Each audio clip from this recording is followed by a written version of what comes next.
Bonjour, bonsoir, bienvenue dans cette principale édition de la soirée, le bulletin d'information que nous démarrons avec une bonne dose de politique. D'abord devant le jury du dimanche pour parler du parrainage. Selon Boubacar Camara, c'est un système visant à éliminer des candidats. Et pour le président du parti de la construction et de la solidarité, Diengo Tabar, le logiciel de contrôle n'est pas consensuel, alors qu'il aurait été préférable donc d'obtenir l'accord de tous sur le processus électoral afin d'avoir donc une élection présidentielle transparente suivant la synthèse de votre émission Le Jury du dimanche. Il est signé ou elle est signée, la synthèse donc Boubacar Momodou Dianga. D'abord sur le logiciel de contrôle du parrainage, Boubacar Camara pense qu'il n'est pas consensuel. Pour le candidat déclaré à l'élection présidentielle, c'est une entorse au processus électoral. Comment on contrôle le logiciel qui contrôle le parrainage? Vous l'avez vu, vous? Aucun parti ne l'a vu. Ils l'ont conçu où? Moi, j'étais là quand Vous voulez dire qu'il n'est pas fiable? Mais je dis, ce n'est pas normal dans un processus électoral de mettre en place un logiciel de contrôle qui n'est pas consensuel. Mais récemment, ils ont repoussé même la date de début du parrainage sans consensus ni rien. Une élection, c'est un consensus, surtout une élection dans laquelle il n'y a pas de candidat sortant. Pour le président du parti de la construction et de la solidarité, Diengo Tabar, ce système de parrainage est une grosse machine pour éliminer des candidats. Inacceptable, dit-il. Aujourd'hui, on ne l'acceptera pas. Aujourd'hui, ils veulent éliminer tous les candidats qui incarnent le vrai changement. Ils se sont regroupés, ils ont fait un bloc. Il, c'est qui? Mais c'est le pouvoir. Tous ceux qui ont incarné l'ancien régime. Ce que j'appelle l'ancien régime depuis 63. Depuis 60, ça fait 63 ans. On n'a pas développé le Sénégal. Vous pensez qu'on a développé le Sénégal avec toutes ces richesses-là? Moi, je sais quelque chose. J'étais là. Je me suis battu pour qu'on collecte des recettes dans ce pays. Je me suis battu pour qu'on amène de l'argent, qu'on construise tous les grands projets de ce pays. J'étais là. Je me suis battu en interne pour ça. J'ai vu des gens s'enrichir comme ça. J'ai vu des gens dilapider les biens de ce pays. Le candidat déclaré à l'élection présidentielle pense que contrôler le parrainage est un jeu d'enfant si l'on vise la transparence. Il compte sur l'opposition pour la fiabilité du processus électoral. Je compte beaucoup sur F24 pour ça, et je pense qu'il faut que toute l'opposition renforce le F24 pour travailler pour ça. Il ne faut pas laisser faire. Ça... Et si vous n'avez pas de logiciel, vous n'avez pas de fichier. Mais non, on n'acceptera pas que le logiciel conçu uniquement par le pouvoir, seul, dans son coin, soit le logiciel qui contrôle les parrainages. Aujourd'hui, est-ce qu'on n'a pas recensé, madame, la population au Sénégal? 17 millions d'habitants. Tu as entendu une seule contestation? Aujourd'hui, pour faire un parrainage, c'est un jeu d'enfant. Vous distribuez des tablettes aux gens, vous développez une application. Moi, je suis le numéro 41, vous appuyez sur 41, vous avez tous les éléments, vous parrainez une fois, c'est fini, personne ne peut plus parrainer. En temps réel, vous avez le parrainage de tout le monde. Devant le jury du dimanche, Boubacar Camara plaide pour une élection présidentielle libre et transparente, d'autant plus que le président sortant n'est pas candidat, a-t-il dit.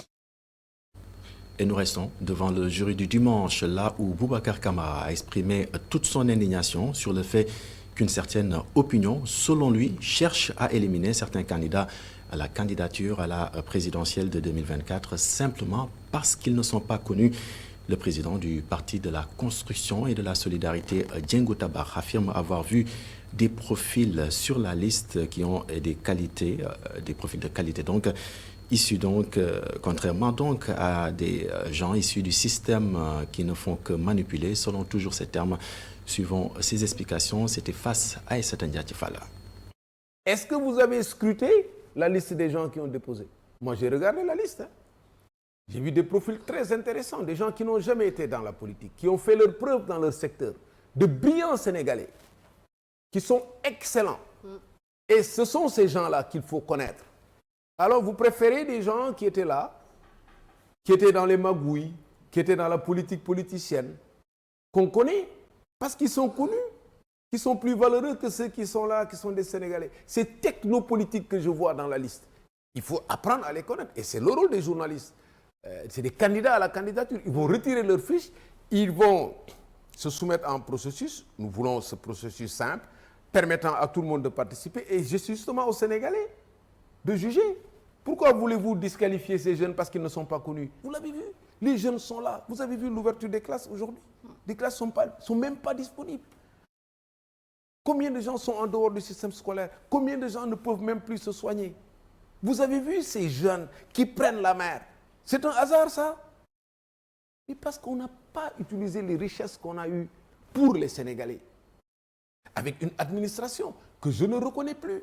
J'ai grandi dans cette administration. Il y a des gens qui font la politique. Ils me disent, grand, beau politique dans poste. Tu t'imagines? Appel à candidature. Les meilleurs, on les laisse de côté. Et vous voulez développer un pays comme ça? Les gens vont se battre. Les gens vont se battre. Ils vont s'entretuer si on ne change pas cette situation. Ça, je vous le dis. C'est un système qui a atteint ses limites. Il ne faut pas s'amuser. Et la politique, c'est du sérieux. Est-il connu du grand public? En attendant d'avoir la réponse, Aly Ngouille Ndiaye a dévoilé son programme pour la présidentielle du 25 février 2024. L'homme qui a occupé les fonctions de ministre de l'Agriculture et précédemment ministre de l'Intérieur sous Macky Sall dit vouloir éradiquer tous les maux de la société. Il expose ainsi un programme axé sur l'agriculture et l'emploi des jeunes, suivant le compte rendu signé Nyanya Diouf Niang. Je suis Aly Ngouille Ndiaye et je suis candidat à l'élection présidentielle du 25 février 2024. Et c'est parti pour le président de la coalition Aly Ngouille 2024, une candidature qu'il compte mener à bout, engageant sa responsabilité pour imprimer un changement. Je compte mener de manière transparente une politique inspirée et audacieuse pour sortir le Sénégal et sa jeunesse de l'ornière de la dépendance extérieure. Dans une salle remplie de ses militants acquis à sa cause, le candidat parcourt son programme. J'aime ses terroirs et son modèle social. Je veux qu'on y recommence à parler de conditions de vie acceptables pour tous, des écosystèmes réhabilités, de la dignité des hommes et des femmes dans le respect de nos valeurs cardinales d'éthique, de morale et de croyance. L'ancien ministre de l'Intérieur a fait des promesses aux Sénégalais. Aly veut relever le défi de la souveraineté. Je veux être le président d'un Sénégal réconcilié. Je veux redonner au Sénégal sa réputation de quiétude, d'empathie et de sociabilité. Après avoir défié l'autorité de la coalition au pouvoir, Aly Ngouille Ndiaye part à la conquête des suffrages des Sénégalais. 2024, un moment crucial pour lui qui rêve de devenir le 5e président du Sénégal.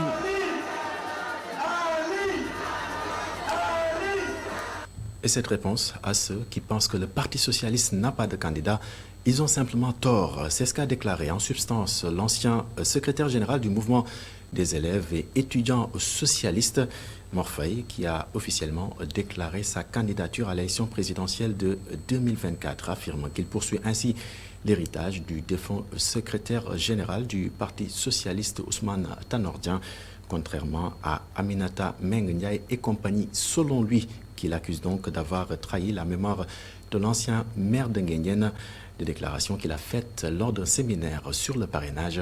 Isidore Alexandre Sen et Samba Fall nous proposent un compte rendu. Mor Faye se veut le continuateur de l'esprit de feu Ousmane Tanor Dieng. Ainsi, je lance un appel à tous les camarades socialistes, particulièrement cette jeunesse qui a toujours travaillé aux côtés de Ousmane Tanor Dieng pour la reconquête du pouvoir et qui y croit toujours. Je leur demande de venir nous accompagner pour concrétiser le rêve de notre maître Ousmane Tanor Dieng. Je leur demande de venir poursuivre avec nous et d'autres Sénégalais le chemin tracé par ce dernier depuis plus de 20 ans, celui de la reconquête du pouvoir et le retour aux valeurs socialistes par opposition aux valeurs libérales. Des valeurs trahies par ceux-là qui sont aujourd'hui à la tête du parti de Léopold Sédar Senghor, selon Mor Faye. Des autorités du PS ont promis au président Macky Sall leur soutien à Amadou Ba en 2024. C'était sûrement sans compter avec ma candidature. Désormais, les socialistes ont un candidat, un pur produit de Tanor Dieng. En plus, un oui n'a de sens que s'il est possible de dire non. Le président Sall est bien informé pour comprendre qu'aucun militant socialiste ne votera pour Amadouba là où Mor Faye est un candidat. Pour le candidat de la coalition Mor Faye, président en 2024, le Sénégal de demain ne sera ni Amadouba ni une certaine opposition radicale. En période de tension sociopolitique, le seul salut pour le peuple sénégalais est d'avoir un président qui prône la cohésion sociale.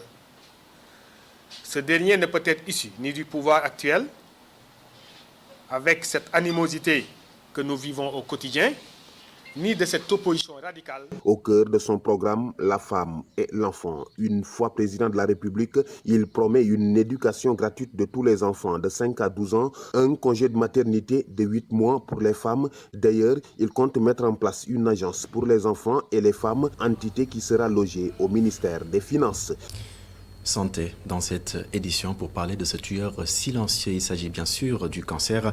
Le cancer du sein et du col de l'utérus tue près de 1000 personnes chaque année. Et comme chaque année, justement, l'association des sages-femmes du district de santé de Mbour a ainsi participé à la campagne de dépistage du cancer du sein et du col donc de l'utérus. Elles ont débuté ce samedi à Mbour une série d'activités en procédant au dépistage de ces cancers. Les sages-femmes qui encouragent la population à participer à cette campagne ont également proposé aux femmes des services de planification familiale. Suivant les détails dans ce compte rendu signé Muntaga Kane et Mamoudouba. Ce samedi, le poste de santé Varedo, où s'est passée l'opération, était envahi par les femmes qui sont venues nombreuses se faire dépister. Le taux élevé de décès dû au cancer du col de l'utérus ne laisse pas indifférentes les sages-femmes du district de Mbour. Comme vous le savez, le cancer du sein et le cancer du col, surtout le cancer du col, est le premier cancer qui fait un ravage chez les femmes. Première cause de décès de cancer chez les femmes, suivi du cancer du col. Comme maintenant, il y a un taux, c'est un fléau et il y a un taux de décès qui augmente chaque année. Donc l'association a jugé nécessaire d'organiser des séances de dépistage pour lutter contre ce cancer. Pour les derniers chiffres qu'on a par rapport aux décès, il y a 951 décès chaque année au niveau national. Les sages-femmes tiennent à lever la fâcheuse rumeur prétendant à tort que ces vaccins serviraient à limiter les naissances.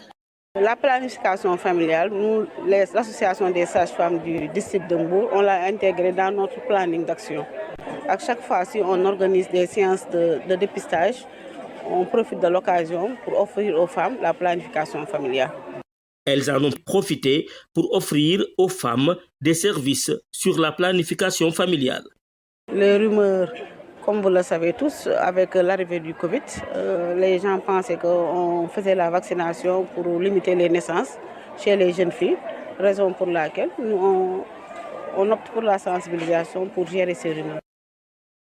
Les sages-femmes, qui ne comptent pas s'arrêter en si bon chemin, ont prévu d'organiser 4 autres activités dans le district sanitaire de Mbour. Et pendant ce temps, les habitants de Taofer, c'est dans la commune de Rufisque-Ouest, ne veulent plus de la carrière de béton dans leur quartier. Et malgré les sommations des autorités, les exploitants sont toujours présents sur les lieux. En raison de l'insécurité provoquée par la carrière, les habitants, face à la presse donc, ont menacé de prendre des mesures strictes. Suivons les détails, c'est avec Babacar Seka. Les populations de Taofer, au niveau de la sortie 9 de l'autoroute à péage, ont manifesté pour dire non à la carrière de béton installée dans le quartier depuis plusieurs années. Cette carrière qui constitue un danger permanent pour les populations, pour les élèves, n'est-ce pas, qui passent par là, parce que c'est une voie de passage pour les élèves, pour les différentes écoles, pour nos enfants et pour les autres populations. Donc, il y a une pollution sonore, une pollution atmosphérique qui font que nos populations souffrent de maladies pulmonaires et d'autres types de maladies. Non seulement cela, il y a un danger permanent, comme je l'ai dit tout à l'heure. Il y a un danger permanent lié à la manipulation des camions, lié à la manipulation des machines et autres. Donc, c'est pourquoi nous dénonçons cela. La prolifération de gares routières et d'ateliers de mécaniciens inquiète les populations de Taofer qui disent ne plus être en sécurité. Bien sûr que vous avez vu que tout au long de la route qui constitue l'entrée de Rufisque aujourd'hui, de Rufisque Ouest en particulier, et la sortie 9 est devenue une entrée hideuse. On ne peut plus regarder, c'est une anarchie totale. Installation de gares clando, installation de mécaniciens, installation de vendeurs, etc., etc. Tout cela dans une anarchie que l'on ne peut pas décrire. Donc il est temps que l'on puisse faire déguerpir tout ce monde-là. Bir Tawfekh a besoin de son espace. Bir Tawfekh a besoin de vivre. Les résidents de Tawfekh veulent l'application immédiate de l'arrêté du sous-préfet et du maire qui interdit l'exploitation de la carrière. Pendant ce temps, Babacar Seck, la journée internationale de la géodiversité a été célébrée par le ministère des Mines et de la Géologie à Diamniadio. Le Sénégal, qui fêtait pour la première fois donc cette journée, a ainsi mis l'accent sur la valorisation de la ou des géocités, une opportunité de développement multisectoriel. Suivant les explications justement à ce propos de Ibrahima Gueye, il est le secrétaire général du ministère des Mines et de la Géologie. Il s'exprime au micro de Babacar Seck. Cela confirme encore une fois la volonté de mon département de rester dans le temps de l'action afin d'assurer avec rigueur et méthode la bonne protection, la préservation et la valorisation du géopatrimoine. Une action efficiente parce que découlant de l'orientation stratégique numéro 2 de notre lettre de politique sectorielle de développement, notamment, je veux citer la valorisation du patrimoine, du potentiel géologique du secteur des mines et de la géologie. Voilà pourquoi nous nous réjouissons particulièrement de présider cette cérémonie de lancement qui s'inscrit dans notre ambition d'assurer de façon continue l'amélioration de l'infrastructure géologique et surtout la valorisation de notre patrimoine géologique. Et pendant ce temps, à Saint-Louis, on réfléchit à assurer un meilleur développement agricole de la vallée du fleuve Sénégal. C'est donc ce qui a réuni dans un atelier devant durer 48 heures les producteurs, les partenaires financiers et la SAED, Société d'aménagement de l'exploitation du delta du fleuve Sénégal.